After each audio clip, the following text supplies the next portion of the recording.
Pemirsa, penetapan tersangka terhadap Sekjen DPP PDIP Hasto Kristianto oleh Komisi Pemberantasan Korupsi atau KPK disebut wujud konfirmasi pernyataan Ketua Umum DPP PDIP Megawati Soekarno Putri. Keterangan itu diungkapkan Ketua DPP PDIP Bidang Kehormatan Komarudin Watubun saat jumpa pers di kantor DPP PDIP Jakarta pada Selasa 24 Desember 2024 malam hari. Komarudin berujar, Megawati pernah menyampaikan pada 12 Desember lalu bahwa Presiden kelima Republik Indonesia itu mengendus adanya upaya dari pihak luar untuk mengacak-acak PDIP. Dikatakan Komarudin kondisi itu disampaikan Megawati pasti akan terjadi menjelang PDIP menggelar Kongres 5 PDIP pada April 2025 mendatang. Dengan demikian, adanya penetapan tersangka terhadap Hasto yang di mana perkaranya sudah ingkrah dan bahkan sebagian terdakwanya sudah menjalani masa penahanan adalah penegasan atas pernyataan Megawati tersebut. Sebelumnya Hasto ditetapkan sebagai tersangka dalam dugaan perkara suap dan perintangan pendidikan atas kasus pergantian antar waktu PAW Harun Masiku di Pileg 2019-2024. Dikatakan Komarudin penetapan Sekjen Hasto Kristianto sebagai tersangka ini mengukuhkan keyakinan PDIP bahwa ungkapan Ketua Umum Megawati benar akan terjadi.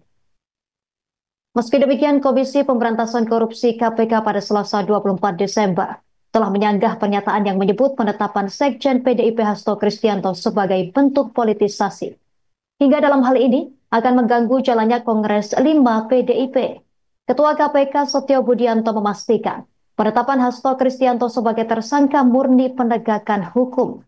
Ditegaskan Ketua KPK Setio, terkait Kongres pihaknya sama sekali tidak ada informasi dan masukan. Setio mengatakan proses ekspos atau gelar perkara terhadap perkara Hasto dihadiri oleh 5 pimpinan. Ekspos diketahui terjadi pada Jumat 20 Desember 2024. Selain 5 pimpinan lengkap, seluruh direktorat dari Kedeputian Penindakan dan Eksekusi juga hadir secara lengkap. Beberapa hal terkait dengan penetapan Sekjen PDI Perjuangan sebagai tersangka oleh PDI Perjuangan oleh KPK. Ini masalahnya kita lagi sibuk Natalan, ini kita dikasih hadiah Natal dengan Sekjen masuk ditetapkan jadi tersangka, jadi sorry. Nah, sebenarnya peristiwa ini mengkonfirmasi apa yang disampaikan oleh Ibu Ketua Umum pada tanggal 12 Desember bahwa partai akan di-out pada rencana Kongres nanti. Jadi ini sebenarnya penegasan. Jadi penetapan Sekjen sebagai tersangka hari ini semakin mengukuhkan keyakinan kami orang partai bahwa oh ya ini bagian dari membenarkan apa yang disampaikan oleh Ibu Ketua Umum. Selamat malam rekan-rekan media yang terhormat, kawan-kawan DPP PD Perjuangan. Merdeka! Merdeka! Kami akan menyampaikan sikap dari DPP PD Perjuangan terkait dengan situasi saat ini. Rilis media DPP PD Perjuangan 24 Desember 2024. Politisasi hukum dan peminadaan yang dipaksakan terhadap Sekjen DPP PD Perjuangan. 1. Status tersangka ini hanya membuktikan informasi yang beredar lama bahwa Sekjen DPP PD Perjuangan akan segera dijadikan tersangka. Hal ini juga sudah pernah disampaikan Sekjen DPP PD Perjuangan dalam podcast Akbar Faisal beberapa waktu yang lalu. Kedua, kalau kita cermati lagi, pemanggilan Sekjen DPP PD Perjuangan ini dimulai ketika beliau bersuara kritis terkait kontroversi di Mahkamah Konstitusi tahun 2023 akhir.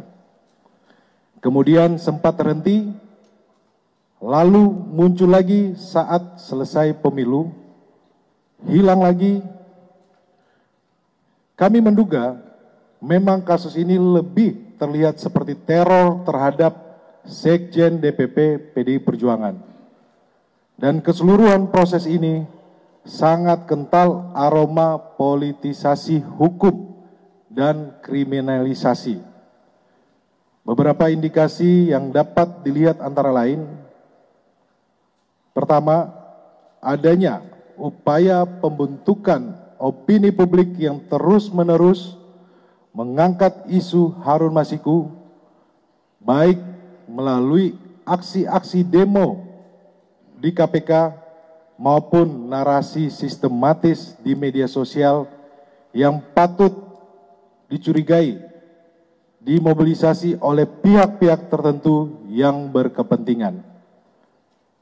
Kedua, adanya upaya pembunuhan karakter terhadap Sekjen DPP PDI Perjuangan melalui framing dan narasi yang menyerang pribadi.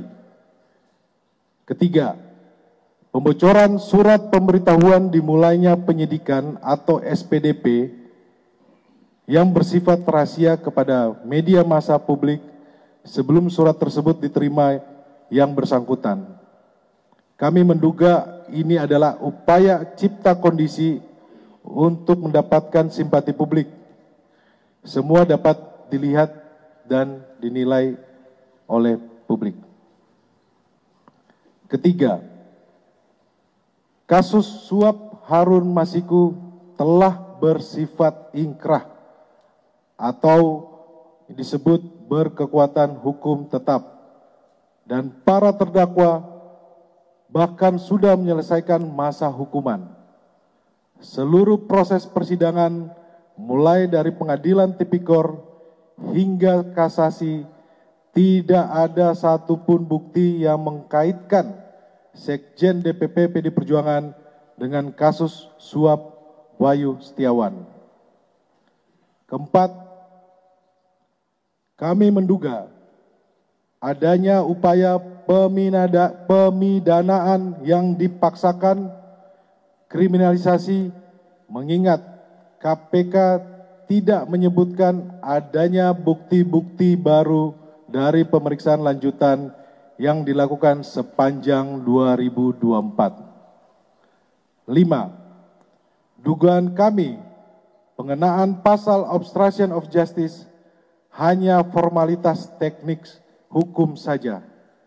Alasan sesungguhnya dari menjadikan Sekjen DPP PDI Perjuangan sebagai tersangka adalah motif politik, terutama karena Sekjen DPP PDI Perjuangan tegas menyatakan sikap-sikap politik partai menentang upaya-upaya yang merusak demokrasi, konstitusi, juga terhadap cawe-cawe penyalahgunaan kekuasaan atau abuse of power di penghujung kekuasaan mantan Presiden Joko Widodo.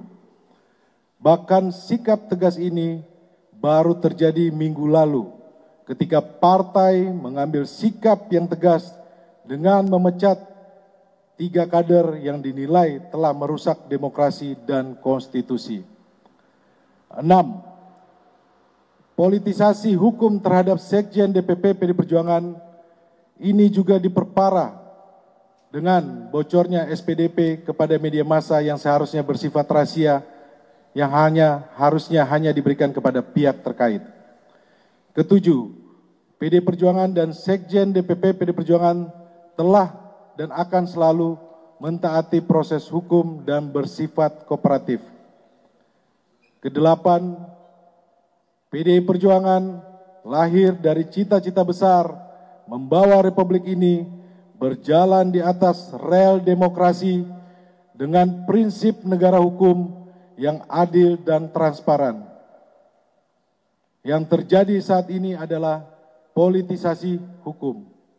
Kesembilan, penetapan Sekjen DPP PDI Perjuangan ini mengkonfirmasi keterangan Ketua Umum PDI Perjuangan Ibu Megawati Soekarno Putri pada tanggal 12 Desember 2024 bahwa PDI Perjuangan akan diaut-aut atau diacak-acak menjelang Kongres ke-6 PDI Perjuangan.